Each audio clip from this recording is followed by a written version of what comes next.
Have you ever used ROS, or are you using it, robot operating system? And if so, how is your development experience with it? When you have this cool project idea to quickly test out, and especially when you don't need any optimization at the stage, don't you still have to follow lots of rules of ROS build system? Like you need to create a package and you need to place a certain file in a certain folder location and define your message types. So a couple of weeks ago, I have uploaded this video and talked about ROS while I was walking at a park. And I kind of ended up with complaining about ROS. And then instead of just complaining about ROS, today, let me share my secret tools that I use as ROS alternatives. So you should watch this till the end. Because first, I'm going to talk about exactly the problems I face with the ROS. And then second, let me list all the tools that I use as ROS alternatives. And then third, let me actually compare all these performance like latency and then throughput of all these different tools. So if you are ready to work less and deliver faster, this video is for you. Let's get started. By the way, if you're new to here, my name is Elliot. I'm a robotics engineer, educator, and my mission is to help people land on this field of robotics as smooth as possible. So the first things first, like I said, let me talk about the couple of problems that I face with ROS. The first problem is the build system. So I understand there is like compilers and all that with C++, but if you are using ROS, and then even though you choose to work with Python with ROS, you still have to follow this build system. And then after all this extra work, your Python is still Python. It's not going to perform like C++. And then some of you may say, hey, Elliot, you are such a bad and lazy engineer. And if you say that, I accept it because I agree with that. During the earlier stage of my career, I even thought the engineers, whoever they are, if they are using no-code tools, or even like people who choose to work with Python over C++, I thought they are the weak. However, I learned that every single line of code that you write is your liability, and that means you need to actually work more. And eventually, I've reached the point that I cannot handle all those liability. So I have to accept that I was actually the bad engineer to be a smart engineer. So I use Python, I use a lot of no-code tools. And that's actually a minor problem. Another problem is this. Imagine you want to just grab a data from your phone, like say a stupid single GPS data from your phone every other second. But how are you going to publish that data into your laptop or ROS system in general? If you're using iOS, if you're using Android, if you're using Objective-C, Kotlin, or if you're using Flutter, or if you're using React Native, you can't just natively publish that simple data into ROS network. So to this end, I always build a bridge, like custom WebSocket server or UDP server, TCP server, and then that server is within the ROS node, and then it receives the data from the Android phone and then publish the data to there. And then honestly, I think that's a bottleneck if you just want to simply test out a very simple project like just grabbing a simple GPS data from your phone. It's just too much work for me. And then if you have a couple more data from other devices, then you still have to manage your code by creating the ROS node. And then when Zeno middleware came out, I thought this could be the solution, but Zeno middleware is just creating another router instead of DDS, just like ROS 1 core, and then it's sharing this server between different ROS devices. However, it doesn't really solve this problem. I still have to create the WebSocket server to receive the data from my phone. So a couple of years ago, I started using different tools than ROS. Although I sort of enjoy RVs and RQT and Gazebo-like software with the ROS, but that's not the major functionalities I use in ROS. Instead, the major functionality is the idea of the distributed computing, the message delivery system. And then when I started searching the alternatives as a message delivery system, it was such an eye-opening moment for me because I thought ROS is the only one, but turned out to be no. If you know a little bit of the history of distributed computing, that could be really great because ROS is not the only one. Instead, ROS is one of distributed computing system framework. And this leads us to the second point. Let me list out a couple of major message delivery system frameworks that I use the most.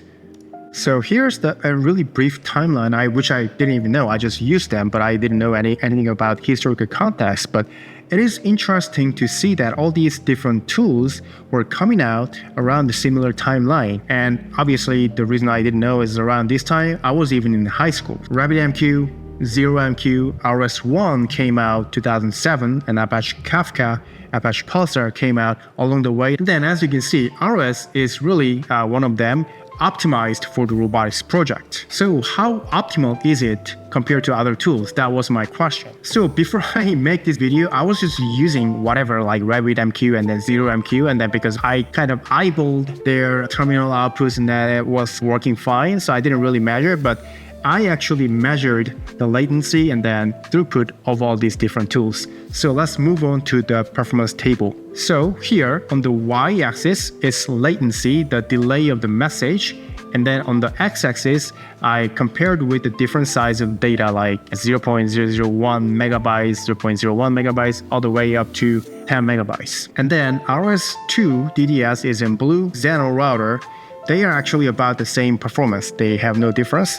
And then when it comes to data size, it's all small. All these different tools are okay, except Apache Pulsar, which is the highest latency, about 7.5 milliseconds.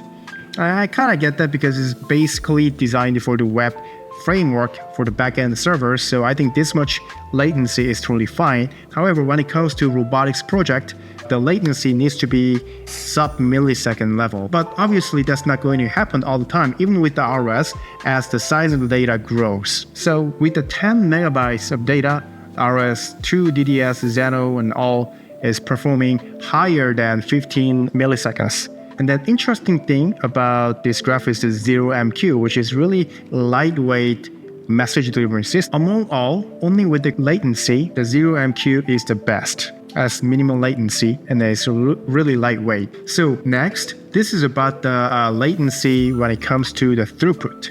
To measure this, I set the same frequency, same data size, but I created a lot of pairs of this publisher and subscriber, and then I measure their latency when there are a lot of pairs of the publisher and subscriber nodes. And then the number of pairs are growing like 10, ROS2, DDS, and Xeno is all doing alright, except Apache Pulsar. But interesting thing about Apache Pulsar is that as I grow the number of pairs, Apache Pulsar kind of reduces the latency. I think it's probably because I didn't use any specific configuration for the Apache Pulsar, but it means I think if we can configure Apache Pulsar, the latency of this Pulsar can be even reduced when the number of pairs are low. But the Apache Pulsar is definitely the winner as the number of pairs grows. However, when it comes to ROS2, it seems like the system cannot even handle with 100 pairs of the pub/sub node. The interesting thing is the ZeroMQ is really lightweight, so it kind of performs alright regardless of the throughput, regardless of the latency. So ZeroMQ is the winner in this comparison table, the bar chart. However, there's of course the pros and cons. So here's a table for the latency and then performance throughput and then general communication client behavior. So ROS2 and ZeroMQ, they are all low latency, means good, very fast. Then throughput is okay, not bad for ROS2. And then ZeroMQ has really good at handling throughput because it doesn't have any broker in the middle. But RabbitMQ and Apache Pulsar comes with a single point of failure. The broker comes with it. So what do I mean by the broker? So whenever you publish a new data, you need to send the data to the broker first, and then the broker will send out the messages to the subscribers. However, ZeroMQ doesn't have a broker, ROS doesn't have any broker. So they are good at the latency. However, ROS2 definitely has the benefit when it comes to automatic discovery of the topic. So you don't have to really remember the port number or IP number of a certain device, because ROS2, Xeno router or DDS is handling all that. ZeroMQ, like I said, is really lightweight, so ZeroMQ doesn't have it. So you have to really handle these different port numbers per topics, or you need to build your own DNS, the domain name service system. However, ROS2 doesn't come with the general communication client. Like I said, if you want to just grab the data from your phone, good luck with it. You need to create a separate ROS node for handling that. But ZeroMQ comes with different clients for different languages and different devices. So ZeroMQ can be the winner in this case. And then other MQTT brokers or Apache Pulsar comes with their own clients, language-specific clients as well. So again, at the very earlier stage of your project, especially when the optimization is not your main concern, ZeroMQ can be one of your choices of tools or other RabbitMQs and so on, because RabbitMQ comes with this topic discovery. So as long as your data is really low, the RabbitMQ can be a good choice. Finally, this is a code snippet for the ZeroMQ, for example. And as you can see on the left-hand side, there's a publisher. On the right-hand side is subscriber code. And you don't need any ROS. All you need to install is ZeroMQ, PIP library, or any language-specific library. And then this part, and this socket.send string, and that's all about the publishing part. And then on the right-hand side, there's a subscriber. All you need for the subscriber, you need these lines. And then this line, message is equal to socket.receive string, and that's all. And the rest of them is just parsing the message. And then, as you can see, this latency is very low. Only caveat compared to ROS is that you need to remember this IP and the port number, because it doesn't have automatic topic discovery system. And if you don't like it, you can consider RabbitMQ as well. This is another code snippet for the RabbitMQ, and then you define the queue name like hello queue. And then on the subscriber side, you just use the same name, then the RabbitMQ will discover the same topic that you want to subscribe. Although I am only showing one-to-one connection, of course one-to-M connection is possible with all this message delivery system. So I talked about these alternative tools of ROS, but still do remember that there is no one tool can solve every situation. So at your own circumstance, like whether you need to test your ideas or you need to actually ship the final product to the end users, choose the tools at your own will. And I think that could be value for everyone to share, because I only thought ROS is the only one to share the messages among different applications, but turned out to be no, it's not. And also ROS is really optimized for the embedded system environment, but most of the time I found myself that I test out the project at the earlier stage, I use my laptop and even my desktop as well. So I didn't really have to constrain myself into ROS-like tools. So whatever tools that is,